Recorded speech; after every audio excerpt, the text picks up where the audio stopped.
축의금 10만 원 받고 식사하고 5만 원 받아갑니다. 이게 진짜 직업이라고? 여러분, 혹시 결혼식장에서 본 그 단정한 옷차림의 중년 남성, 우아한 한복을 입은 할머니가 사실은 알바였다면 믿으시겠습니까? 지난주 토요일 서울 강남의 한 웨딩홀, 60대 중반의 박영수 씨가 먹는 정장을 말끔하게 차려입고 식장에 들어섰습니다. 방명록에 이름을 적고 축의금 봉투를 전달하고 자리에 앉아 식을 지켜봤죠. 신랑 측 하객인지 신부 측 하객인지 물으면 신랑 아버지, 직장 동료라고 자연스럽게 답했습니다. 하지만 박 씨는 신랑 아버지를 한 번도 만난 적이 없습니다. 오늘이 처음이니까요. 박 씨는 결혼식 하객 대행 알바를 하고 있었습니다. 이날 3시간 동안 5만 원을 받았고 식사까지 제공받았습니다. 그리고 놀랍게도 이번 달에만 벌써 6번째 결혼식이었습니다. 처음엔 이게 말이 되나 싶었죠. 근데 해보니까 정말 괜찮은 일이더라고요. 힘든 것도 없고 사람들 만나는 것도 재미있고요. 여러분이 알지 못했던 숨겨진 알바의 세계. 오늘은 시니어들에게 의외로 인기 있는 결혼식 하객 대행 알바에 대해 낱낱이 파헤쳐 보겠습니다. 왜 이런 알바가 생겨난 걸까? 현대 사회는 참 아이러니합니다. SNS로는 수백 명과 연결되어 있지만 정작 진짜 관계는 점점 줄어들고 있죠. 특히 직장을 자주 옮기는 젊은 세대, 프리랜서로 일하는 사람들은 결혼식에 초대할 사람이 생각보다 많지 않습니다. 한쪽은 하객이 100명인데 다른 한쪽은 30명밖에 안 되면 보기 민망하잖아요. 웨딩 플래너로 10년 넘게 일한 김미정 씨 38의 말입니다. 코로나19 이후 더욱 심해진 사회적 고립, 핵가족화, 저출산으로 인한 친척 감소까지 겹치면서 하객 부족 현상은 더욱 심각해졌습니다. 그리고 이런 문제를 해결하기 위해 등장한 것이 바로 하객 대행 서비스입니다. 어떻게 운영되는 걸까? 하객 대행은 주로 2가지 경로로 운영됩니다. 1. 전문 대행 업체를 통한 매칭. 인터넷에 결혼식 하객 대행이라고 검색하면 여러 업체가 나옵니다. 의뢰인은 필요한 하객 수, 날짜, 장소, 역할을 알려주고 업체는 등록된 알바풀에서 적절한 사람을 매칭시켜줍니다. 나이대, 성별, 외모, 분위기 등을 고려해서 신중하게 선택하죠. 2개인 간 직거래, 당근마켓, 알바천국 같은 플랫폼에서 개인이 직접 구인구직 글을 올리기도 합니다. 중개 수수료가 없어서 더 많은 금액을 받을 수 있지만 신뢰성 문제나 트러블이 생길 위험이 있습니다. 실제로 뭘 하는 거야? 생각보다 단순합니다. 결혼식장에 가서 다른 하객들처럼 행동하면 됩니다. 방명록 작성 사전에 받은 가명 사용, 축의금 전달 업체나 의뢰인이 준비, 식장에서 식참관, 필요시 주변 사람들과 가벼운 대화, 뷔페에서 식사, 신랑 신부에게 간단히 축하 인사, 자연스럽게 퇴장, 보통 23시간 소요되며 특별히 연기를 하거나 적극적으로 무언가를 할 필요는 없습니다. 절대 금기사항, 다른 하객들에게 알바라는 사실 들키기, SNS에 사진 올리기, 술 마시고 소란 피우기, 음식을 싸가거나 과도하게 먹기. 가장 중요한 건 티 안 내기예요. 어색하거나 부자연스러우면 눈치챌 수 있거든요. 3년째 하객 대행 알바를 하는 이순희 씨 62의 조언입니다. 왜 시니어한테 인기일까? 의외의 장점들. 나이가 오히려 장점이 되는 알바? 일반적인 알바 시장에서 50대 이상은 환영받지 못합니다. 하지만 하객 대행은 다릅니다. 오히려 나이 든 사람을 선호하죠. 신랑 아버지 직장 선배, 신부 어머니 친구, 친척 어른. 이런 역할은 젊은 사람이 할 수 없잖아요. 5, 60대 분들이 훨씬 자연스러워요. 하객 대행 업체 웨딩메이트의 박준혁 대표의 말입니다. 실제로 등록된 알바 중 60%가량이 50대 이상이라고 합니다. 체력적으로 부담 없다. 편의점이나 음식점 알바처럼 오래 서 있거나 무거운 걸 나를 필요가 없습니다. 그냥 앉아서 식을 보고 천천히 식사하고 가볍게 대화하면 됩니다. 허리가 안 좋아서 오래 서 있는 일은 못해요. 그런데 이건 대부분 앉아 있으니까 괜찮더라고요. 68세 강정자 씨의 말입니다. 시급이 나쁘지 않다. 일반적으로 3시간 기준 5만 원을 받습니다.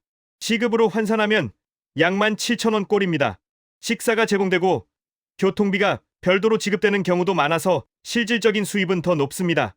처음엔 5만 원 받았는데 지금은 기본 7만 원이에요. 친척 역할처럼 중요한 포지션은 10만 원까지도 받아요. 4년차 베테랑 최동훈 씨의 말입니다.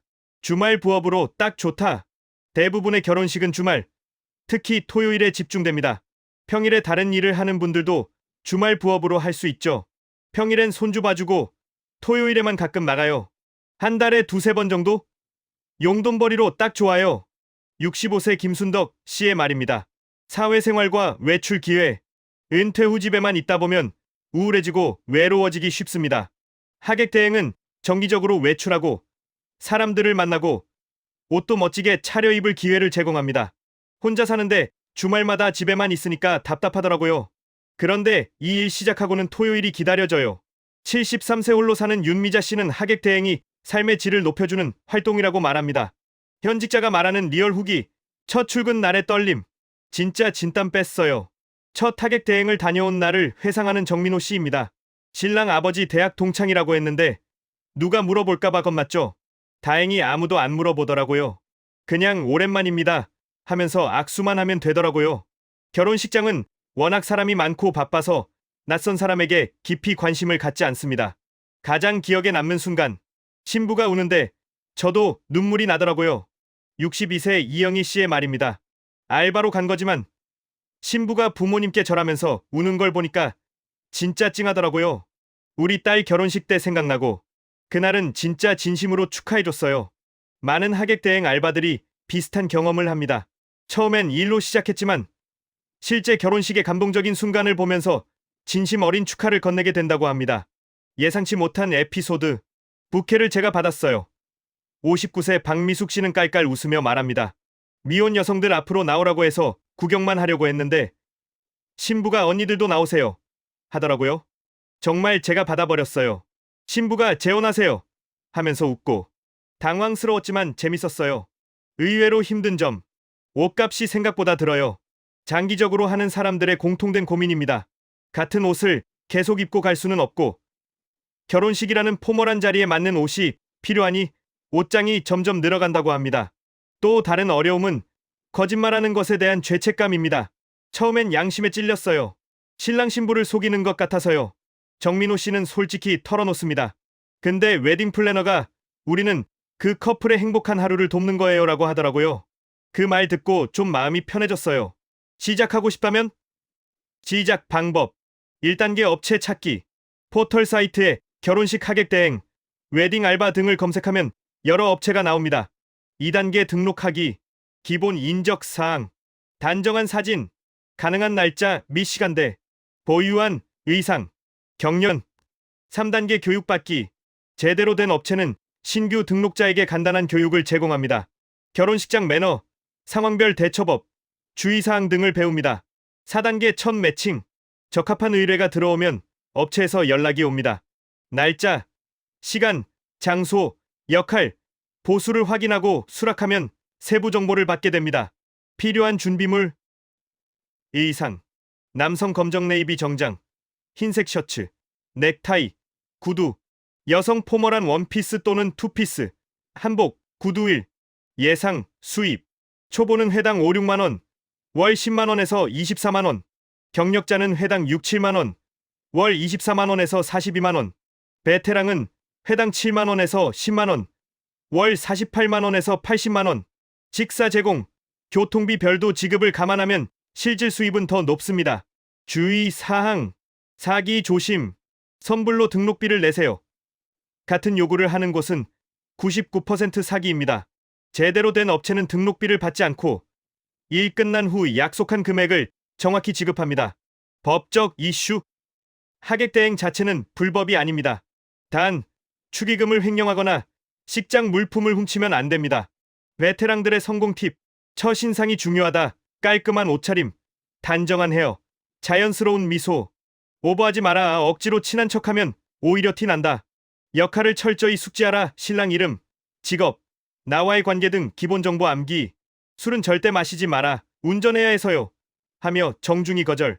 네트워크를 쌓아라. 다른 알바들과 정보 공유. 그리고 시즌별 수요 차이가 있을 수 있습니다.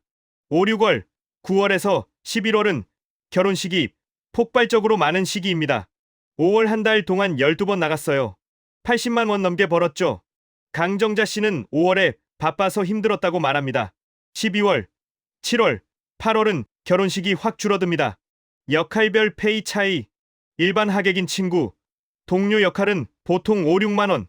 주요 인물 테이블의 하객은 7, 8만 원. 친척 역할은 8만 원에서 10만 원 정도입니다. 그리고 이 세 개에도 블랙리스트와 화이트리스트가 존재합니다. 블랙리스트 행위, 무단 불참, 술 마시고 소란, 알바티 내기, SNS 게시, 음식 싸가기. 한번 블랙리스트에 오르면 업체에서 더 이상 연락이 안 오고 업체들끼리 정보를 공유하기도 합니다. 화이트리스트 특전. 성실하고 자연스러운 사람은 먼저 연락받고 더 좋은 조건을 제시받고 중요한 역할을 맡게 됩니다. 이 알바 대행을 하면서 들킨 적 있나요? 신랑 친구 역할로 갔는데 진짜 친구가 너 누구야? 하는 거예요. 그래서 대학 동아리 선배예요 했더니 넘어가더라고요. 김철수 씨는 말합니다. 대부분 의심받더라도 자연스럽게 넘어갑니다. 결혼식장은 사람이 많고 복잡해서 일일이 확인하지 않습니다. 물론 사회적 시선과 논쟁도 있습니다. 찬성하는 입장인 웨딩 플래너 김미정 씨는 말합니다. 신랑 측은 100명인데 신부 측은 30명이면 신부가 얼마나 위축되겠어요. 하객 대행이 그 격차를 메워주는 거예요. 경제적 관점에서 보면 새로운 일자리며 특히 취업이 어려운 시니어들에게 수입원을 제공합니다. 반대하는 입장인 윤리학자 이준호 교수는 결혼식은 진실과 신뢰를 약속하는 자리입니다. 거짓 하객을 동원한다는 것은 출발부터 거짓말로 시작하는 셈이죠. 그럼 법적 쟁점은 어떻게 될까요? 현재 하객 대행은 불법이 아닙니다. 단, 사문서 위조, 사기죄, 업무방해죄에 해당하는 행위는 처벌받을 수 있습니다.